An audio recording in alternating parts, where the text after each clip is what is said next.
Aucun record n'a été battu au cours du Grand Prix de Paris d'haltérophilie et pourtant il y avait là les meilleurs athlètes du monde, les soviétiques en tête.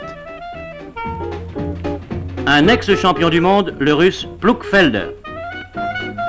Personne ne va lui résister, mais il ne va soulever que 455 kilos.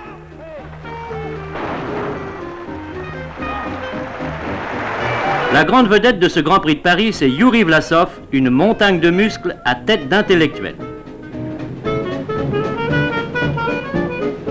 Non, c'est manqué, monsieur Vlasov, vous avez quand même encore de bien jolies admiratrices. Et pour ces yeux-là, ça vaut bien une seconde tentative. 545 kilos aux 3 mouvements, après tout, ce n'est pas si mal.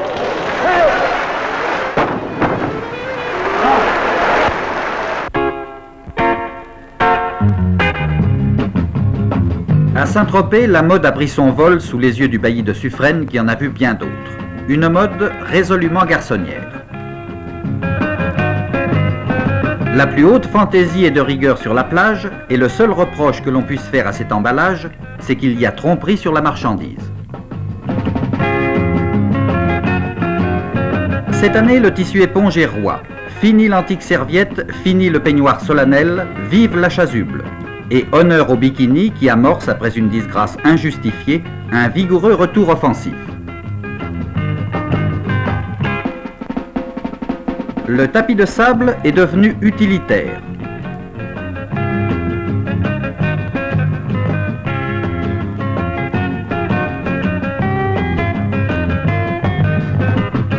Quant aux coiffures, leur gamme est infinie et leur inspiration des plus éclectiques, depuis le bonnet épuisette jusqu'à la perruque de bain, en passant par le chapeau dessert.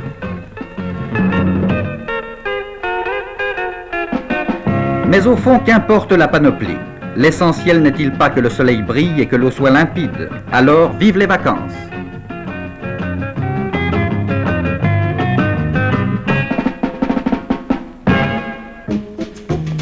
Vive activité à Plymouth, où des voiliers de toute taille et de toute conception se sont rassemblés pour le départ de la course qui va les mener jusqu'à Lisbonne. Sous l'autorité d'un barreur averti, les équipages sont généralement composés de très jeunes gens. La marine française participe à l'épreuve avec les 2 goélettes de l'école navale de Brest. Pendant une semaine, giflés par les embruns ou caressés par le vent du large, les équipages, seuls entre ciel et mer, vont connaître la vie exaltante des coureurs d'océan. Un sport viril s'il en est, où la technique la plus éprouvée n'est rien si elle n'est doublée de solides qualités morales.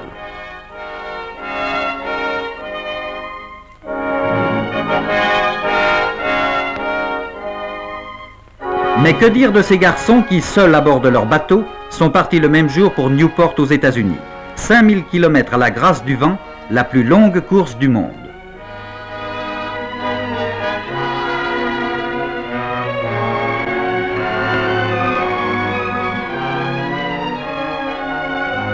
Avec le même bateau, Chichester a remporté l'épreuve il y a 4 ans. Son plus redoutable adversaire est Tabarly, un Français. Ils sont 14, ils en ont pour une 40aine de jours. Alain Gerbaud a fait école, il y a encore des voiles sur la mer, l'aventure est au creux de la vague.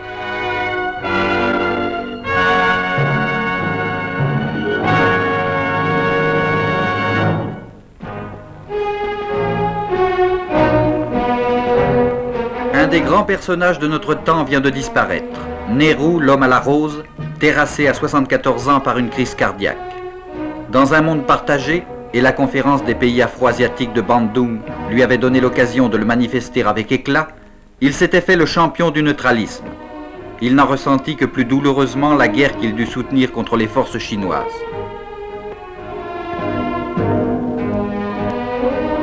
Dans la lutte engagée jadis pour conduire l'Inde millénaire à l'émancipation, il avait accepté le combat pacifique voulu par le Mahatma Gandhi. Et à côté du saint, il avait été le pandit, le sage. Voici 17 ans, il avait hissé le drapeau de l'indépendance. Mais presque aussitôt, il avait dû mener contre le Pakistan la bataille sanglante de l'unité. Finalement, il avait dû accepter la partition au milieu des ruines et de la misère des réfugiés. Il fut l'homme qui voulut la révolution industrielle de son pays, les trains, les usines, les barrages. Tel fut Nehru, ancien élève du collège de Harrow capable de soutenir un match de cricket, enfant du Cachemire respectueux des traditions, et enfin celui qui mit son autorité au service de l'émancipation démocratique de l'Inde et qui pendant 17 ans tint son pays à bout de bras.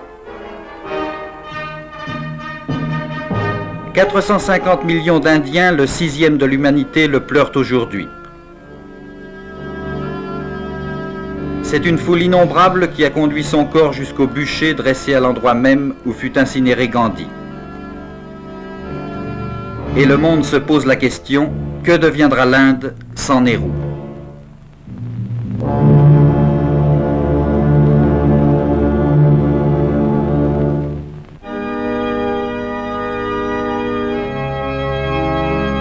Trois jours de cérémonie solennelle ont marqué la célébration du 8e centenaire de Notre-Dame de Paris. En compagnie du cardinal Feltin, le chef de l'État et le nonce apostolique Monseigneur Marella, se sont recueillis sous la haute nef gothique dont un pape, le pape Alexandre III, posa la première pierre en 1163. 10 000 fidèles, après avoir entendu un message de Paul VI retransmis de l'église romaine de Saint-Louis des Français, assistèrent à la messe célébrée par l'envoyé du souverain pontife. Et à Monseigneur Marella, Paris a offert sa féerie nocturne.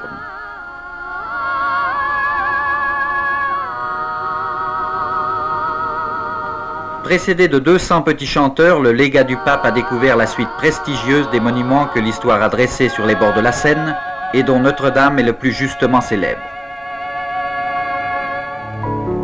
Mais finira-t-on jamais de découvrir tous les joyaux laissés à Paris par le passé?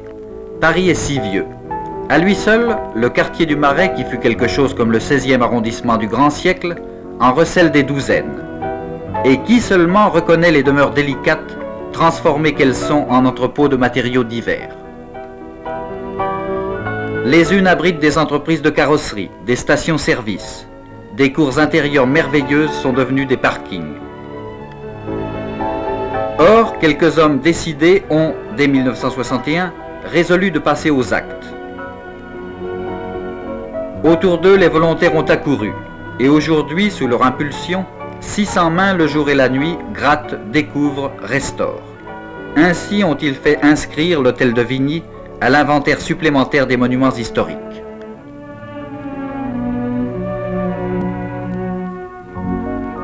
Leur plus belle récompense a été de voir un jour l'hôtel de Sully, rue Saint-Antoine, retrouver sa splendeur originelle. Et 120 demeures qui témoignent du passé finiront par sortir de l'oubli dans lequel on les avait laissées.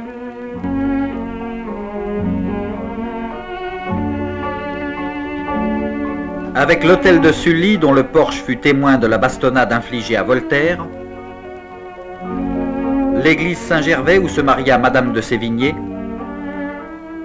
l'hôtel de Soubise, dont la cour d'honneur, entourée de portiques aux colonnes accouplées, servira de cadre à l'un des 50 spectacles qui animeront cette année le Festival du Marais.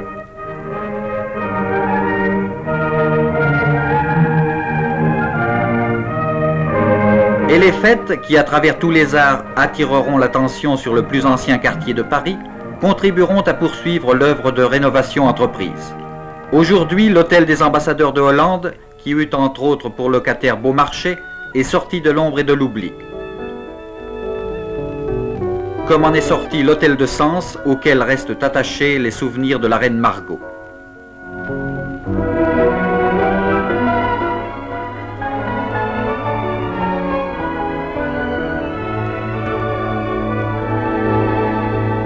Demain, d'autres joyaux resplendiront dans le ciel de Paris et ajouteront de nouveaux fleurons à la couronne de lumière de la capitale.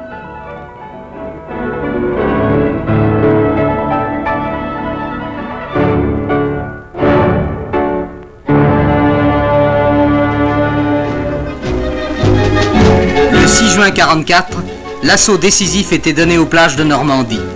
20 ans plus tard, à Utah Beach, comme dans les autres secteurs, les ministres français, messieurs Saint-Denis et Triboulet, ont rendu hommage aux soldats de la liberté, américains, anglais, canadiens. Et à Sainte-Mère-Église, ils ont accordé une pensée particulière aux parachutistes du général Ridgway, qui firent de cette cité la première ville libérée de France.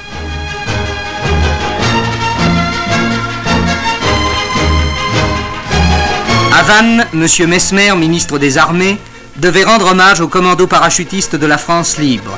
Venus rejoindre les partisans de Bretagne, ils avaient été les premiers Français en uniforme à reprendre le combat sur le sol de leur patrie.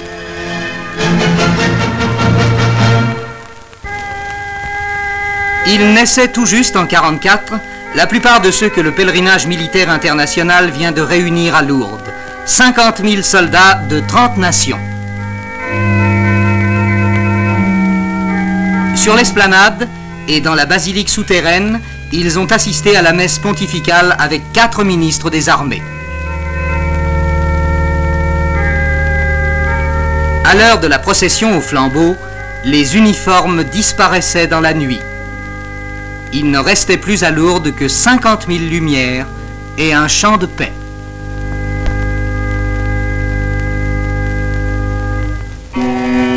La crise ouverte en Inde par la mort du pandit Nehru a connu un dénouement rapide. À l'unanimité, le parti du Congrès a désigné M. Shastri. Travailleur infatigable, négociateur né, le nouveau premier indien poursuivra sans doute la politique de Nehru dont il fut le fidèle collaborateur. Nehru, dont les cendres exposées sous l'arbre où il avait coutume de s'asseoir, vont être dispersées dans les eaux du Gange.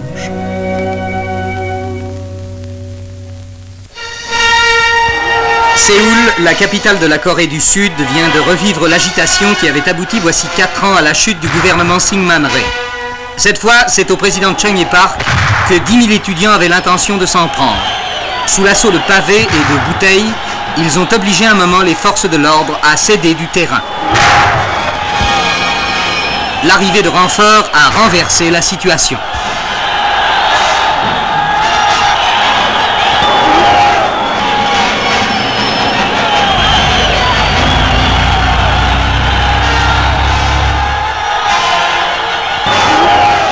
Bilan, 200 étudiants blessés et de nombreuses arrestations. Et Séoul vit maintenant sous la loi martiale.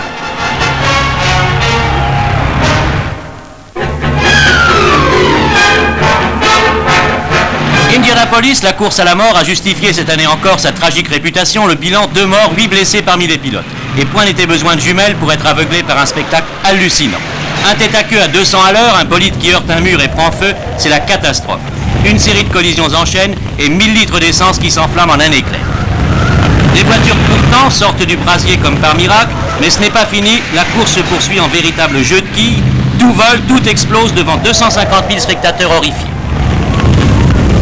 Un des monstres, car ces voitures de course sont des monstres, file train arrière cassé, le pilote Jim Clark cherche le moyen de s'en tirer.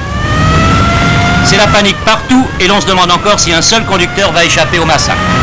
Pour Parnell Jones, c'est le sauve qui peut, sa combinaison a pris feu, une seule solution, sauter en marche pour ne pas mourir carbonisé.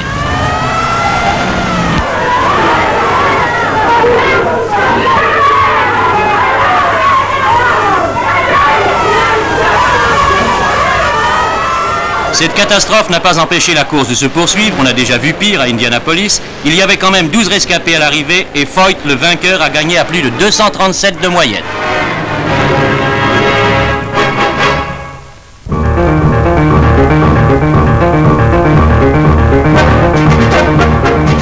Couronnée de l'emblème olympique, la capitale du Japon donnera aux visiteurs attirés par les Jeux de Tokyo la sensation d'être bien loin du monde de Pierre Loti.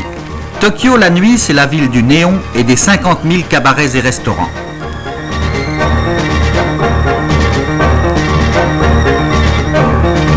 Quand le jour se lève, il éclaire une cité où les buildings de béton côtoient les vieilles maisons de bois, véritable fourmilière parcourue en tous sens par une population qui se chiffre aujourd'hui à plus de 10 millions d'habitants.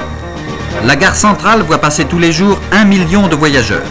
Les lignes suburbaines absorbent ou déversent cette foule à raison d'un train toutes les 3 minutes. Ce sont les chantiers navals d'Osaka qui donnent la mesure du gigantisme qui a saisi le Japon d'aujourd'hui. Premier constructeur de bateaux du monde, 3 millions de tonnes cette année, le Japon fabrique aussi les plus gros navires. Il est en mesure de construire le premier cargo entièrement automatique.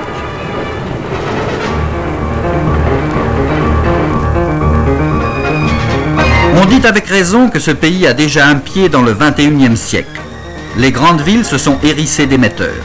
240 stations, 800 relais.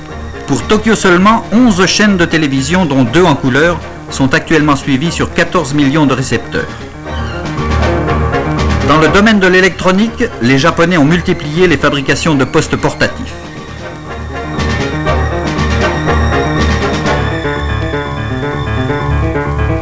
C'est le royaume de Lilliput, émetteur-récepteur minuscule, magnétophone et poste de radio de la taille d'une boîte d'allumettes. Le touriste européen verra avec étonnement s'ouvrir et se fermer toutes seules les portes de son taxi. Des compteurs lui fournirent le compte journalier des morts et des blessés de la circulation. Des batteries de téléphone s'alignaient sur les trottoirs. Télécommandé, le robot de la publicité apparaîtra comme le symbole de ce Japon saisi par cette frénésie du modernisme où se profile notre vie de l'an 2000. On ne s'étonnera donc pas que le surf et autres rythmes occidentaux aient été adoptés tout naturellement par une jeunesse emportée dans le tourbillon général. Et quelle jeunesse! 40 millions de moins de 20 ans malgré un contrôle sévère des naissances.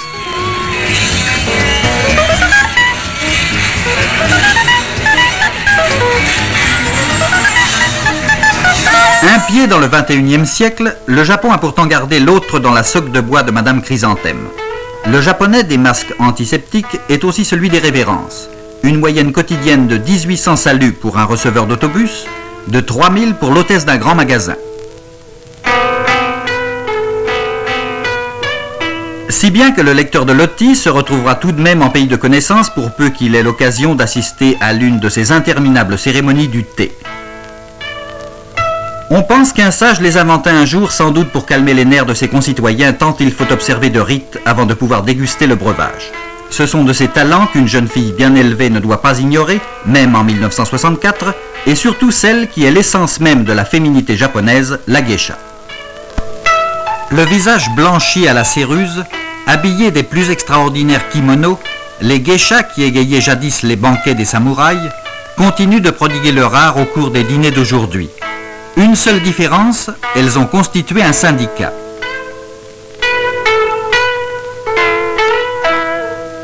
Dans cette cérémonie traditionnelle du dîner, la geisha distille un érotisme qui nous échappe, car leur rôle consiste toujours à encourager les convives à vider les petites coupes de saké tiède et à les distraire en les entraînant dans des jeux innocents ô combien.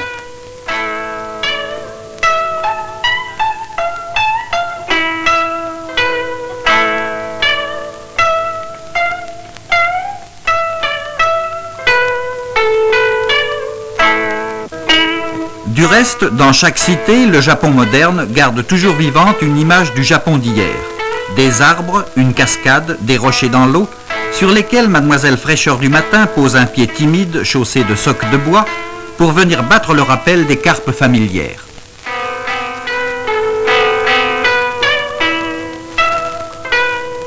Et ce Japon-là continue de cohabiter avec l'autre, l'autre qui vit déjà au rythme de l'an 2000.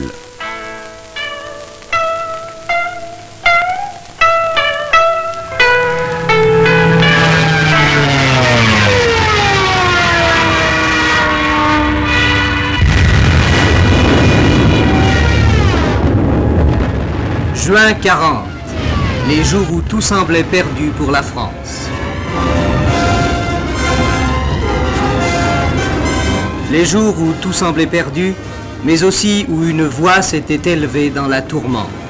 Et sans doute, jamais appel entendu sur le moment par si peu de gens eut par la suite un si fort retentissement. J'invite les chefs, les soldats, les marins, les aviateurs, les forces françaises de terre, de mer, de l'air, où qu'ils se trouvent actuellement, à se mettre en rapport avec moi. J'invite tous les Français qui veulent rester libres à m'écouter et à me suivre. Ce fut un jour un voilier qui traversa la Manche. Et puis ce furent d'autres bateaux, parfois de frêles esquifs, que les patrouilleurs anglais recueillaient en mer. Tant et si bien que dans les ports britanniques finit par se reconstituer une flottille française, modeste mais décidée. Winston Churchill avait tenu à saluer le plus audacieux de ses ralliements, celui de 5 jeunes gens qui avaient passé la Manche en canoë.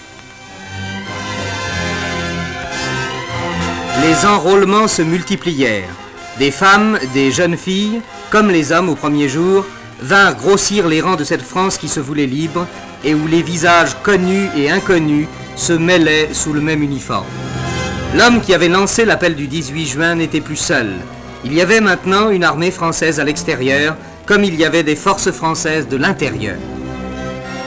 Et 4 ans plus tard, il y a de cela exactement 20 ans, le général de Gaulle pouvait poser le pied sur la terre normande à la tête de l'état-major de la France libre. Des soldats français allaient, aux côtés des Alliés, prendre part à la bataille de France. Et l'appel, lancé aux jours les plus sombres par un général inconnu, trouvait dans l'accueil des premières villes libérées son plus bel écho. Ces souvenirs vieux de 20 ans, les Soissonnais ont pu les revivre en accueillant le chef de l'État qui commençait par la cité de l'Aisne son 21e voyage en province.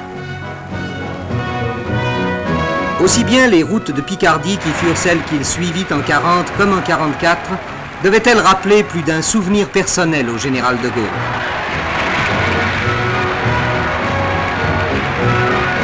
Après l'an où il a dit « Je suis résolu plus que jamais à servir mon pays tant que j'en aurai la force », après Saint-Quentin où il a affirmé « La France est en bonne voie, j'ai une confiance immense en son destin », ce fut Abbeville. Abbeville, c'est le souvenir de mai 40 quand le colonel de Gaulle tenta de résorber la tête de pont allemande. C'est aussi le souvenir d'un bébé blessé qu'il fit soigner à Beauvais et qui est aujourd'hui Madame Fournier. Amiens, c'est le souvenir de 44, celui de la ville libérée par la division du général Leclerc dont le monument garde la mémoire. Creil, Beauvais, Compiègne, le voyage s'achève.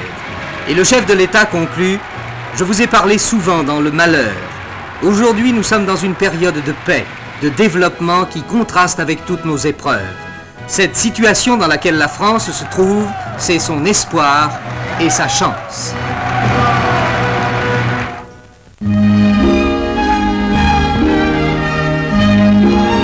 Réuni pour la 9e fois, le jury du prix F de la Croix, qui comprend notamment Maurice Genevoix, Marcel Brion, Paul Vialard, Marie Morgan, a couronné une nouvelle venue dans le monde des lettres, Marie Elbe, jeune journaliste à qui Madame F de la Croix a remis le prix pour sa première œuvre, À l'heure de notre mort. Les directeurs de tous les cinémas de France viennent de se réunir à Saint-Malo. Avec M. Robotier, président fédéral, et le directeur général du Centre national de la cinématographie, M. Fourré-Cormeret, ils ont étudié les nombreux problèmes qui pèsent sur l'avenir des salles obscures.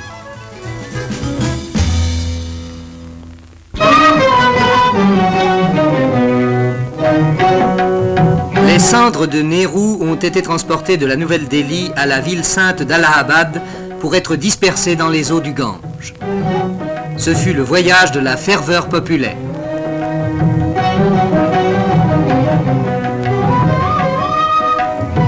Une foule immense participait avec le nouveau Premier ministre, Lal Bahadur Shastri, à l'ultime hommage rendu à celui qui incarna pendant 17 ans le destin de 450 millions d'hommes. La volonté de Nehru est accomplie. Le Gange a emporté ses cendres, comme il l'a fait de celles de Gandhi, mêlées à des pétales de rose. Grande première dans le désert australien de Woomera. Les techniciens anglais ont procédé au lancement de la fusée Blue Streak. Cet engin de 90 tonnes doit former le premier étage du futur lanceur européen de satellites, le second devant être constitué par la fusée française Ruby. Après avoir satisfait aux essais statiques, Blue Streak subissait pour la première fois l'épreuve du compte à rebours. 147 secondes après son départ, l'engin avait atteint sa vitesse maximum de 10 365 km/h. Et malgré un arrêt prématuré des propulseurs, il a mérité d'être reconnu bon pour le service. Dans le port de Lisbonne, revenu 2 siècles en arrière, 14 grands voiliers vont prendre le départ vers l'ouest. Ce sera la 2e étape de la course Plymouth-Bermude via le Portugal, une épreuve réservée aux voiliers écoles et qui a lieu tous les 2 ans. Du 4-mâts brigantine aux 3-mâts barque et aux goélettes, chacun des concurrents a sa personnalité. Ils servent tous à l'instruction des jeunes ou à l'entraînement des futurs officiers. Ils vont traverser l'Atlantique Nord à la seule force des alizés.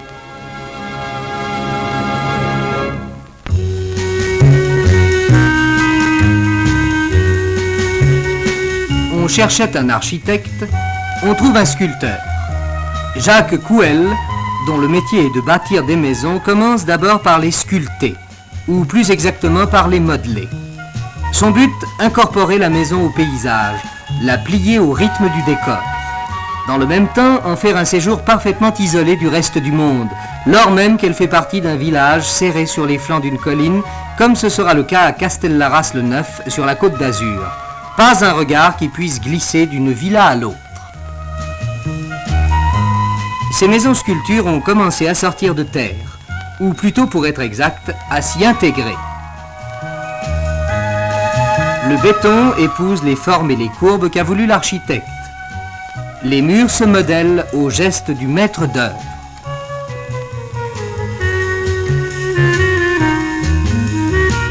Le toit de plomb attend sa couverture de gazon. Et quand le volet de pierre pivote, le regard a sa juste part de paysage. Dans les sculptures habitées, l'être humain est exactement un volume qui se déplace sur un plan. Il se meut horizontalement dans la salle de séjour qui, grâce à son dégagement total, lui permet de profiter de la fraîcheur du patio.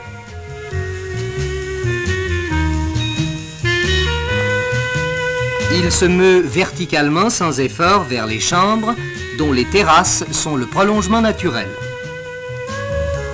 Il redescend éclaboussé par la lumière jaillie des verres de couleur, les pièges à soleil. Une maison doit tenir compte du paysage, de la vue, des vents dominants. Une maison est un refuge, dit Jacques Couel, une coquille où l'on vit.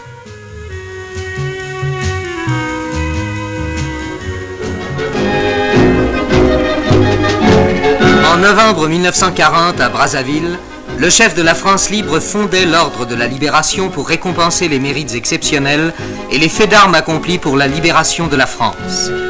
En janvier 1946, quand cessèrent les attributions, la Croix de la Libération avait été remise à 18 unités combattantes, à 5 villes, dont Paris, et à 1030 compagnons. Plus de 300 compagnons avaient alors payé la victoire de leur vie. Les survivants, les veuves et les parents des disparus n'ont jamais manqué, chaque 18 juin, d'accompagner le général de Gaulle dans son pèlerinage au Mont Valérien, à cette crypte qui renferme les cendres de combattants de 39-45, tués au combat, morts en captivité, déportés, fusillés. En présence des membres du gouvernement, le chef de l'État, une nouvelle fois, a ranimé la flamme qui brûle devant l'immense croix de Lorraine de pierre. Une nouvelle fois, il a rendu hommage à tous ceux qui avaient mobilisé l'appel de juin 40 et qui avaient engagé alors leur existence sur la certitude que la France avait perdu une bataille, mais n'avait pas perdu la guerre.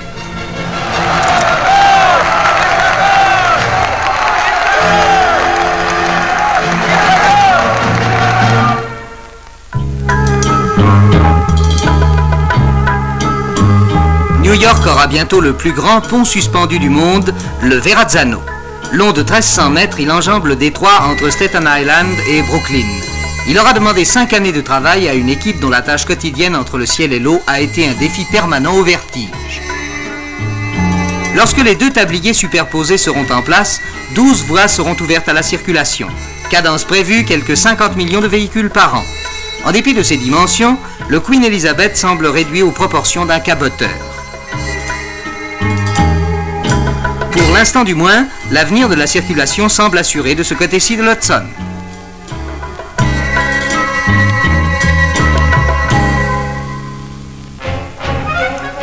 Il y a 16 ans, la ville d'Ashkhabad, en Turkménie soviétique, était complètement rasée par un tremblement de terre.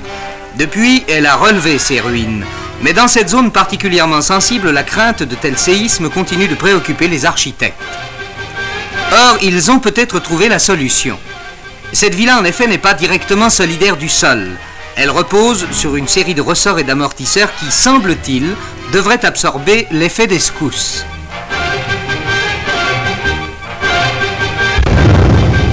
La chute d'une masse de 1000 kg au pied de la maison a démontré que la suspension avait rempli son office. Un jour, peut-être, pourra-t-on se moquer des soubresauts épisodiques de notre vieille planète.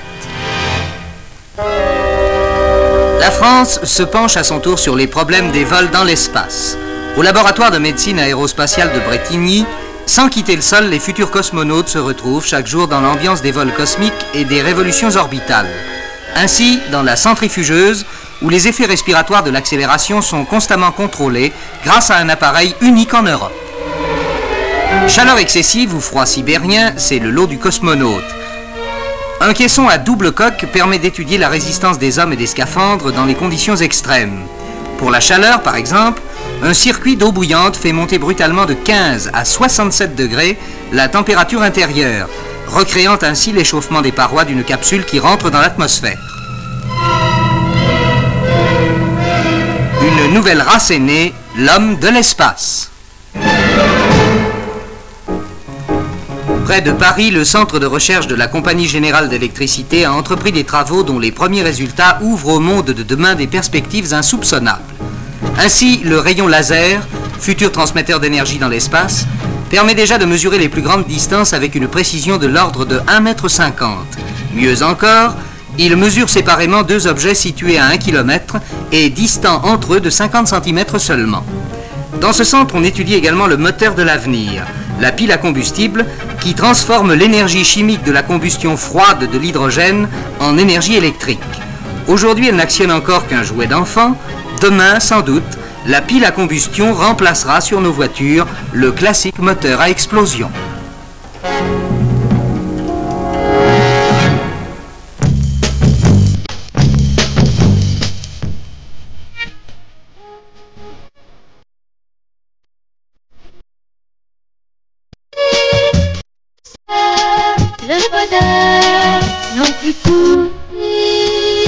Sheila, l'idole de l'école est finie, 1 million de disques vendus, nous l'avons retrouvée convalescente dans sa ferme de l'Oise. Elle a tenu à rassurer elle-même ses fans.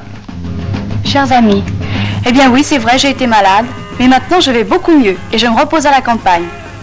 Ma petite maman me fait de gros beefsteaks pour me faire grossir. Suspense. Ah, encore 500 grammes. De temps en temps, je vais faire un petit tour à la boutique. Avec Dominique, je regarde les nouveaux modèles. Pas mal du tout celui-là, qu'est-ce que vous en pensez? Petit manteau, dernier cri pour jeune fille. Je montre à papa mes derniers dessins.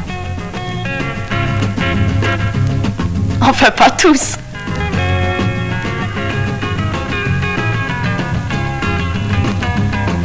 Ça, c'est mon âne. Il s'appelle Mouton. Et oui, d'ailleurs, il a toujours faim.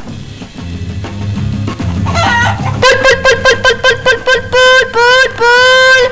J'aime bien arroser, mais il faut dire que je suis pas très douée. Dans sa retraite, Sheila travaille. À l'approche de ses 18 ans, et 18 ans c'est déjà si vieux, elle a ressenti le besoin d'évoluer. Rendez-vous donc en octobre avec la nouvelle Sheila. Oui, j'entends souvent chanter le clair printemps. Le soleil, les oiseaux sont là. Moi je ne peux pas vivre un seul jour dans un monde sans amour. À cette époque de l'année, toute la jeunesse du Colorado est en selle, pour quelques instants. Les rodéos ici éclipsent tous les concours de surf et les moins de 13 ans ne sont pas les moins acharnés.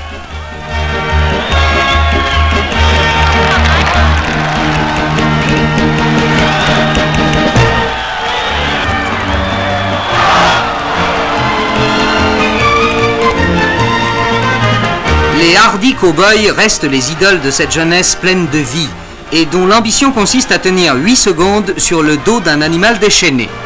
Il est des cas où 8 secondes peuvent sembler une éternité.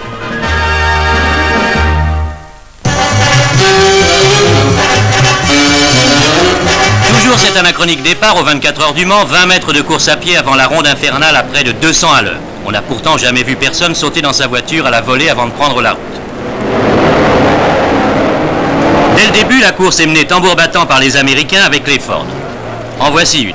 Des Ford qui, pour la circonstance, ont troqué leur chrome et leur surcharge pour une carrosserie sport à la mode européenne. Seulement voilà, comme les marionnettes, elles ont fait 3 petits tours et puis s'en vont.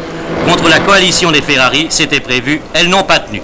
De toute façon, la moitié des concurrents a abandonné soit sur accident, soit sur ennui mécanique au cours des 24 heures.